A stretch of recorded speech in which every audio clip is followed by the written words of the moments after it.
Yeah. Yeah. You need an intro? I'll kind of do a small intro, but think of like a fist in front of the mic.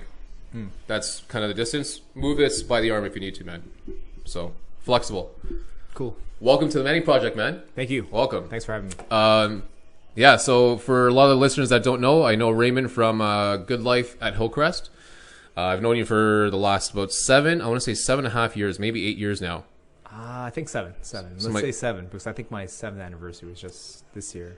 Could be pretty 8, close. actually. I don't know. I think it's 8. It's been so long, John. I don't know. So I have been at that gym since about the end of 2012, maybe 2012 as a whole. So I know I've definitely run into you a lot. Oh, yeah. But welcome to Manny Project, man. Thank you for having me.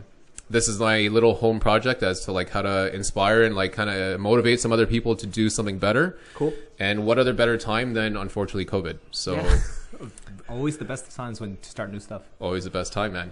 So out of this Manny Project, honestly, not a lot of listeners know who you are. Just tell some of the listeners about who you are, what you like, things you eat, like just anything about yourself, man.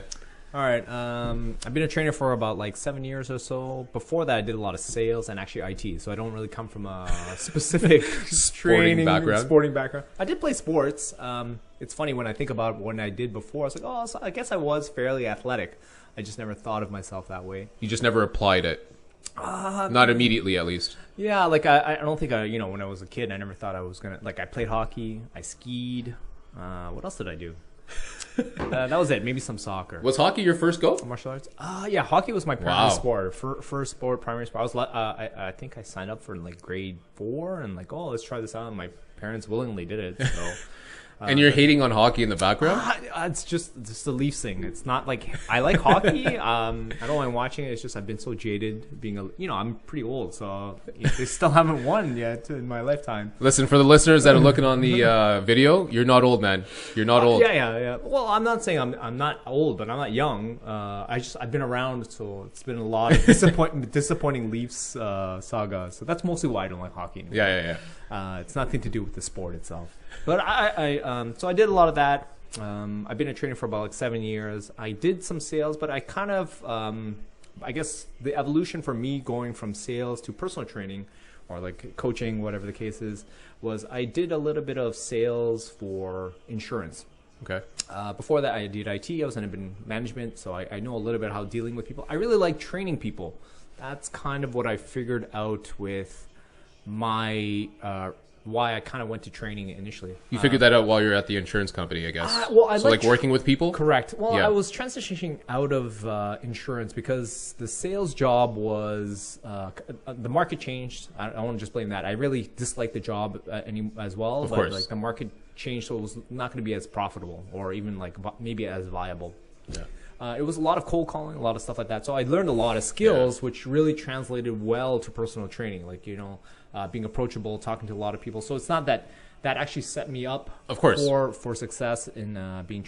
And so what I was thinking about as I was transitioning, I was training with a trainer, a friend of mine, and he, I wasn't training a lot. I was training once a week. I was trying to get into the groove of things. You're a client at that point. I was a client at that point.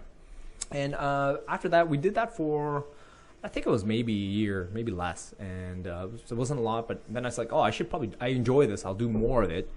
And so then I joined LA Fitness. Okay. Of course. Were you in this area the whole time, or like where? I was traveling are you? a lot, so it was really useful because LA my head office at the time was out in Mississauga. Okay. So I used to travel to Mississauga. There would be a gym there. A lot of places I would go, different neighborhoods. So there was always a good facility. Yeah. And I kind of really enjoyed it. It was somewhat because you've done sales, right? It gets you get really beaten down, so it's good to go to a different environment. For sure.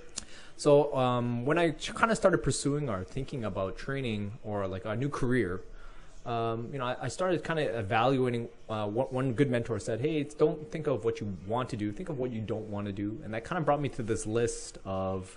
I really like training. I spoke with my friend who was a trainer, and he was.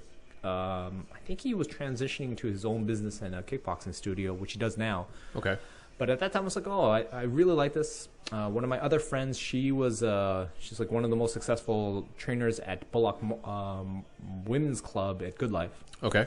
And she said, "Oh, I know the fitness manager at our club, Hillcrest, which was Stefan at the time." And he said, "Okay," and set up an interview. So, to be honest, to become a trainer, maybe in Goodlife, anywhere, is kind of easy.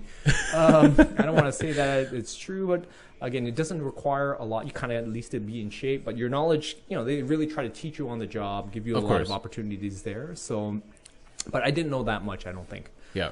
I'll honestly say though, like I'm going to kind of butt in because no matter how much you may say that personal trainers, it's kind of easy to get in. We just talked about this before we started. There's personal trainers that are there to like just do the job, and there's also people that live it. So again, we'll talk about that a little bit more. Well, afterwards. Yeah, like I think being a trainer, to become a personal trainer is easy. It's hard actually staying a personal trainer. Yeah, it requires a lot of effort, a lot of work. You really do have to live it. I agree. And if you don't have that commitment in the beginning, because it's not like personal training generally is a hand over fist type of money, especially in the beginning. Yes. You really need to enjoy it, I think.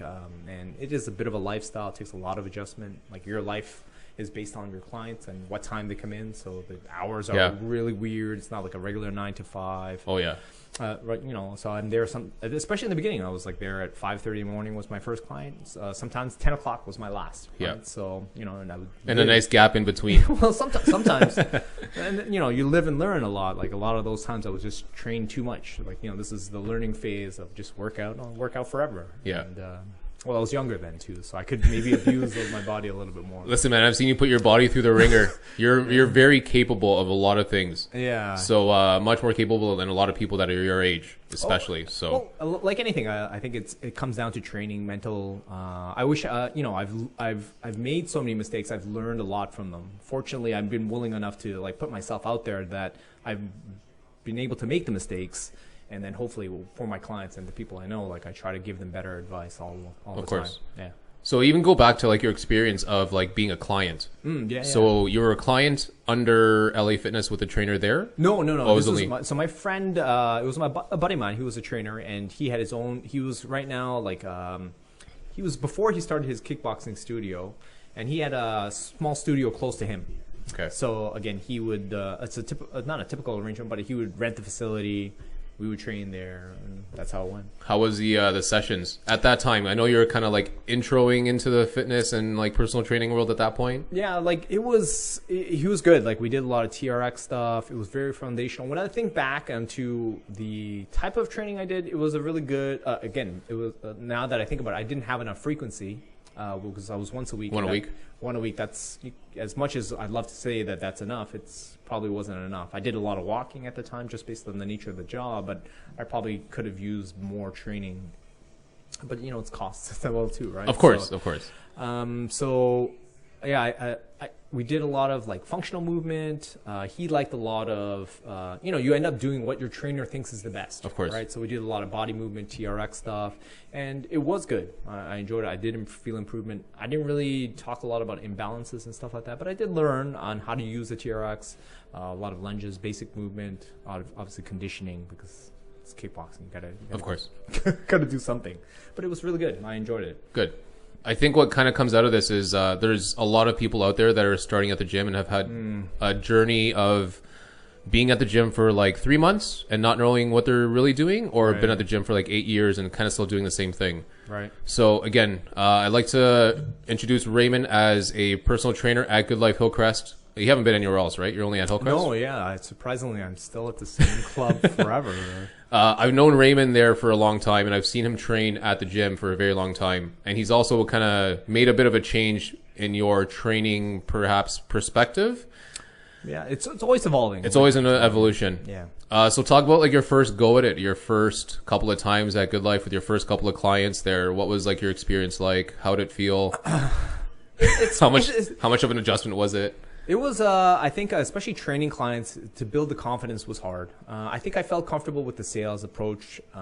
They have a system, right? Like Goodlife is a franchise system, or well, not a franchise system, but like they have a system. They're corporate, but they have franchisees, I believe. Not anymore, actually. It's all corporate. But I mean, like what they did, what they were smart about was they provided a system for you to go out and sell. and gain clients and have an opportunity. All right. So the relationship for Goodlife and trainers is that, I would think of us more as subcontractors. Yeah. Right. We really work for ourselves in a lot of ways. So again, being self-employed before in insurance, that kind of works. The people who are usually the most successful, I find, are the people that, really put the extra effort, work hard, put a lot of stuff in. And for me, like, I try to do a lot of learning. I thought that was really important because I didn't come from like a kin background. I didn't have a lot of like, I guess, knowledge per se. Like I've always read men's fitness. We didn't have the internet as hardcore as we did when we were growing, as people do now. We don't have like 1,000 videos on YouTube. So, I read a lot of fitness magazines, a lot of fitness. I used to work for a supplements company that did a lot of fitness. Okay. Like, they sell protein powder or whatever that case is. But these things really I had like baseline knowledge, I would say.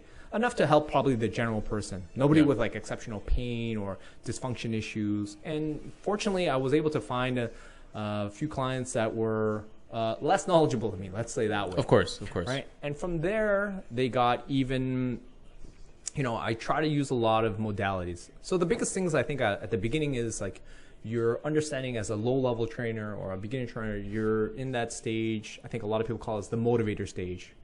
People are coming to you because you know a little bit more, but they're there to motivate them. Yeah. That's like, I think as a young trainer or a new trainer, that's kind of where that's the role you kind of fill because you don't have the knowledge expertise.